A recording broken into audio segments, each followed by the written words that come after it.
સ્નેહ રસહીન જે શ્વેત જાણી વિમુખતાણી લીધો. આ કર્મપથ તો કેવો છે? તક્ર સમ. તક્ર એટલે છાસ, અને બધો જ સાર જયારે નીકળી જાય ત્યારે ખાટી છાસ રહી જાય સાદી. એમાં કર્મપથ છે ને, યજ્ઞ યાગાદિ આદિનો માર્ગ, એ તો સ્નેહ અને ભજન રસ વગરનો તક્ર છાસ જેવો છે. એમાં કોઈ સ્વાદ નથી, એટલે વિમુખતાણી લીધો. ત્યાંથી ખેંચી અને ભગવત સેવાના યજ્ઞમાં ગુસાઈજીએ જોડી દીધા. કે સાચો યજ્ઞ કોઈ હોય તો રોજ તમારા ઘરે ઠાકોરજીને મંગળા કરાવી, શિંગાર કરાવી, રાજભોગ ધરાવી, પોડાવી, અનેક પ્રકારથી એ પ્રભુને લાડ લડાવો છો. એનાથી મોટો યજ્ઞ વૈષ્ણવ માટે બીજો કોઈ નથી. આ ગુસાઈજી પ્રભુ ચરણ આપ સેવા કરી શીખવે શ્રી હરિ ભક્તિ પક્ષ વૈભવ સુદૃઢ કીધો. આ પોતે સેવા કરીને શીખવે છે. અને કઈ રીતે સેવા કરે છે? અનેક અનેક પ્રસંગો તમે ગુસાઈજીના જુઓ, મહાપ્રભુજીના જુઓ. ગુસાઈજી પ્રભુ ચરણ એકવાર મહાપ્રસાદ લેવા બિરાજમાન થયા, અને જ્યાં મોઢામાં ભાજી રોટીની સાથે મુખમાં મૂકી અને કાંકરી આવી. એક કંકર भाजी में रह गया और मुख में आया. અને જ્યાં કાંકરી મુખમાં આવી અને ગુસાઈજીનું હૃદય ભરાઈ આવ્યું. ચોધાર આંસુએ ગુસાઈજી રડવા લાગ્યા, અશ્રુપાત કરવા લાગ્યા.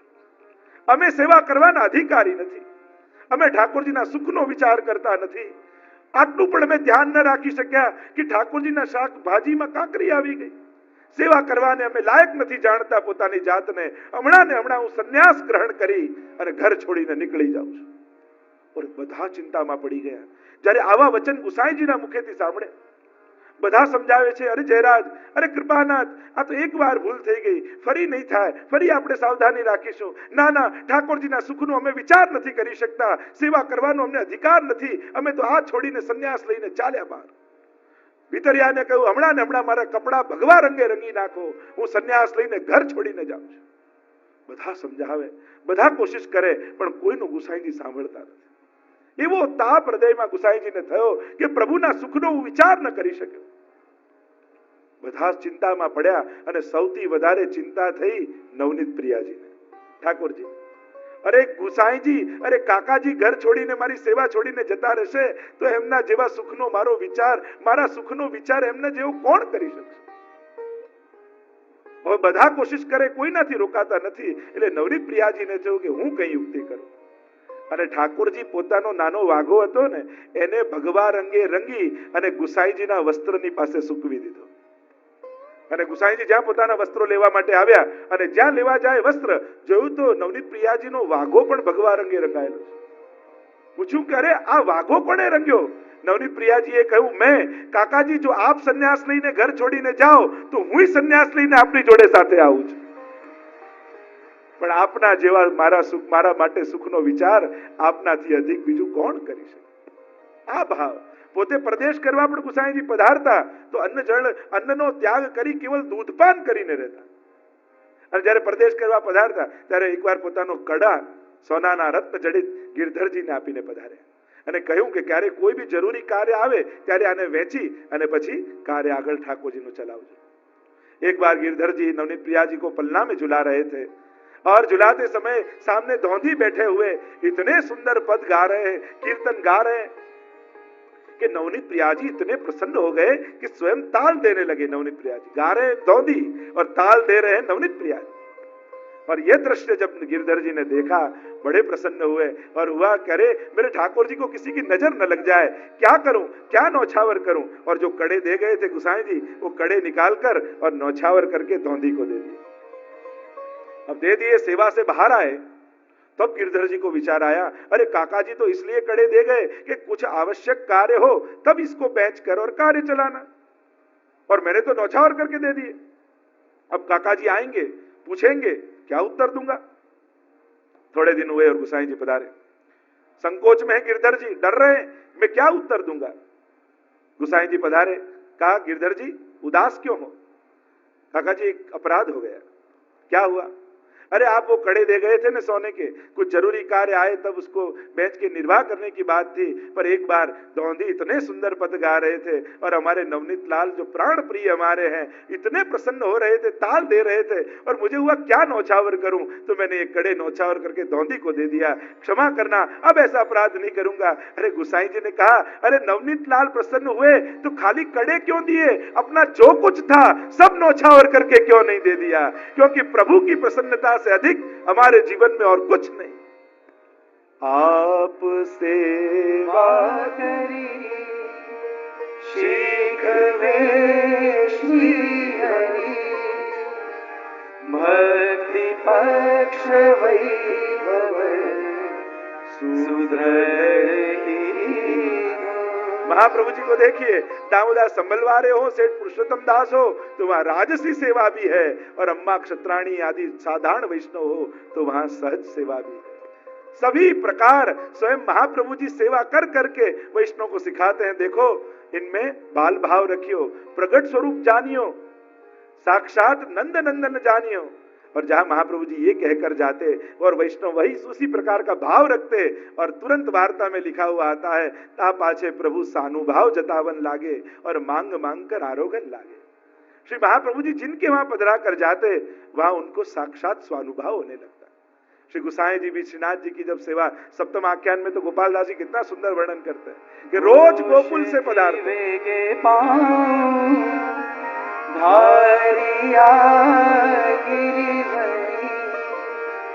श्री गिरिराज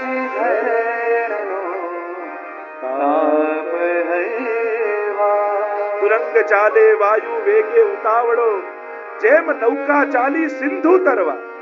अद्भुत बात गोपाल दास करते हैं कि गुसाई जी गोकुल से गिरिराज जी पधारते श्रीनाथ जी की सेवा के लिए, और अश्व पर सवार होकर जान लगाम खींचते हैं अश्व की, मानो हवा से बात करता हुआ तुरंग ऐसा भागता है, ऐसा भागता है, क्यों कैसा लगता है, मानो नौका चाली सिंधु तक। तुरंग चाले वेगे उतावड़ो, जाने नौका चाली सिंधु तरवा। जैसे एक छोटी सी नौका कोई महासागर पार करने के लिए जाए तो उस नौका वाले को होता है कि सागर तो जने कब पार होगा, कब पार, कितना बड़ा सागर है। वैसे रास्ता छोटा है पर मिलने की तत्परता बड़ी है, इसलिए छोटा मार्ग भी बहुत लंबा लगता है। फूल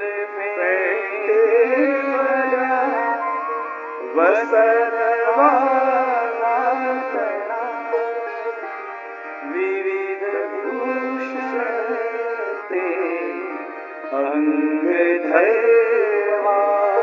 और गुसाई जी कैसे पधारते हैं, जामा आदि धारण करके अश्व पर सवार होकर और एक फेंट बनाते हैं।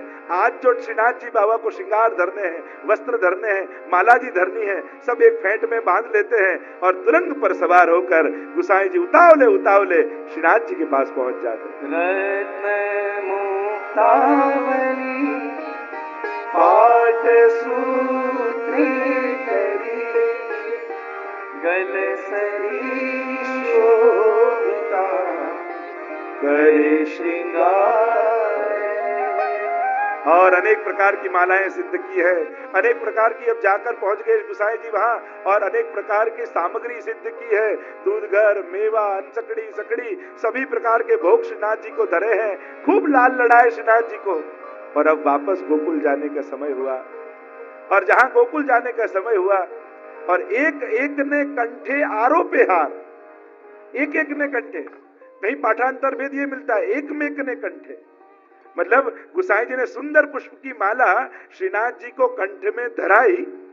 वही गुसाई जी जहां जाने लगे तो श्रीनाथ जी बाबा ने कहा ठहरिए काका जी, और जहां गुसाई जी रुक गए तो जो मुट्ठी वाला हाथ था श्रीनाथ जी का, और मुट्ठी सीधी करी और श्रीनाथ जी बाबा ने स्वयं एक माला सिद्ध कर रखी है, और वह माला लेकर एक मेक ने कंठे आरोपे हार और गुसाई जी के कंठ में धरा दी। गुसाई जी कुसुमावली ग्रथित हाथी करी, एक मेक ने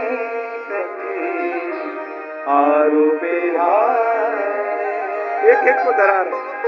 और अब तो जाने का समय हो गया है। देखो जितनी सेवा में करने का आनंद गुसाई जी को है, उतना ही सेवा लेने का आनंद श्रीनाथ जी को है। देखो कितना सुंदर क्रम गुसाई जी महाप्रभु जी ने हमको सेवा का दिया है। पूरा जन शिक्षा करते कृष्ण भक्ति, आप वैष्णव जनों को सिखाने के लिए सेवा मार्ग प्रकट किया है। और सेवा यानी क्या? ये अष्टयाम सेवा क्या है? जो सारस्वत कल्प में नंदालय में व्रज भक्त जिस प्रकार ठाकुर जी को लाल लड़ाते, उसी प्रकार से, उसी भावना से हम आज भी अपने घर में वही आठों भावों से, अष्टयाम भाव से अपने घर में ठाकुर जी को लाल लड़ाते हैं। जैसे नारद जी ने भक्ति सूत्र में कहा, यथा व्रज गोपिका नाम, भक्ति कैसे करनी? तो नारद जी ने भक्ति सूत्र में कहा है गोपी जनों की तरह। महाप्रभु जी ने भी कहा कि गुरु कौन है पुष्टि मार्ग के? तो कहा गोपिका नाम गुरु प्रोक्ता, वैष्णव जनों के गुरु गोपी जन है। सेवा रीत प्रीत व्रज जन की, जनहित जग प्रगटाई, प्रगट भय मार्ग रीत दिखाई। श्री महाप्रभु जी ने यह मार्ग रीत और प्रीत, सेवा रीत प्रीत व्रज जन की, जनहित जग प्रगटाई। देखो ये रीत और प्रीत दोनों महत्व की है। वैष्णव भले एम के ठाकुर जी तो भावना भूख्यान प्रेम थी, जे करो ये चाले ना, રીત પણ એટલી જ મહત્વની છે, क्योंकि रीत के बिना प्रीत का भी आनंद प्रभु को नहीं आएगा। इसलिए रीत कौन सी? तो के गोपीजनों की। इसलिए पहले रीत का जो प्रेम આપણા હાથમાં નથી। કોઈ કે ભાવથી સેવા કરો, પણ ભાવ કોઈ વસ્તુ છે કે હાથથી લગાડી દઈએ? ભાવ લગાયા नहीं जाता, भाव तो प्रगट होता है। અને એટલા માટે પ્રેમ આપણા હાથમાં નથી, પણ રીત તો આપણા હાથમાં છે। અને આ રીત પણ સાધારણ નથી પુષ્ટિ માર્ગની, એ વ્રજભક્તોની રીત છે। અને કદાચ ભાવ નથી જાગતો છતાંય રીત પ્રમાણે કરો છો તો એ ઠાકોરજી કૃપા અવશ્ય કરે છે, કારણ કે આ ગોપીજનોની રીત છે। અને તમે જ્યારે આ રીતથી કરો ત્યારે ઠાકોરજીને એમ લાગે કે કોઈ ગોપી મારી સેવા કરી રહી છે। આ વ્રજભક્તોની રીત છે। અને મહાપ્રભુજીની રીત એટલી ઠાકોરજીને ગમી કે રહ્યો મોહે શ્રી વલ્લભ ગ્રહ ભાવે। મને તો વલ્લભના ઘરે ગમે છે, भोग श्रृंगार यशोदा मैया श्री विठलनाथ के हाथ को भावे। तो ऐसा क्यों कहा ठाकुर जी ने कि ब्रज से भी अधिक मुझे आनंद गुसाई जी के घर में आया? क्योंकि व्रज में सेवा क्रम में जो जो सूक्ष्म श्रम पढ़ते थे नंदालय में, वो भी महाप्रभु जी ने और गुसाई जी ने सेवा क्रम से निकाल दी। आप नित्य लीला में बाँचिए, कई ऐसी वस्तु, कई ऐसे प्रकार आपको कीर्तन साहित्य में और हरिराय जी कृत नित्य लीला में मिलेंगे जो हमारे सेवा क्रम में नहीं आते। जैसे कड़वो तेल तरी राख्यो नित्य लीला में आता है, तो सेवा में उपयोग में नहीं आता। या मिर्चन के शाक, तो कई निधि स्वरूप में इस प्रकार से मिर्च का उपयोग नहीं होता। या जैसे आप कीर्तन साहित्य देखो, फूलन की गादी, फूलन के तकिया, कुसुमन रावटी आदि के आप कीर्तन बाँचिए तो फूलन की गादी, फूलन के तकिया, तो इस प्रकार गादी में हमारे यहाँ फूल नहीं बिछाए जाते। देखो माधव भट्ट कश्मीरी के प्रसंग में आता है ना कि इस प्रकार से फूल से सैया करी और सुई रह गई और सुई ठाकुर जी को लगी तो तीर खाना पड़ा। मतलब जहां जहां रीत चुके हैं वहां वहां प्रभु को श्रम पड़ा है। और इसीलिए जो जो सूक्ष्म श्रम नंदालय में पड़ते, जैसे रंग महल में पड़ गए पर्दा धरी अंगीठी सुखदाई, अब सैया मंदिर में वैसे अंगीठी नहीं आती इस प्रकार से। तो अनेक अनेक आप क्रम देखिए जहां सूक्ष्म श्रम नंदालय में व्रजलीला में भी प्रभु को पढ़ते थे, वो सूक्ष्म श्रम भी महाप्रभु जी ने सेवा क्रम से निकाल दी। इसीलिए ठाकुर जी ने कहा रहो मोहे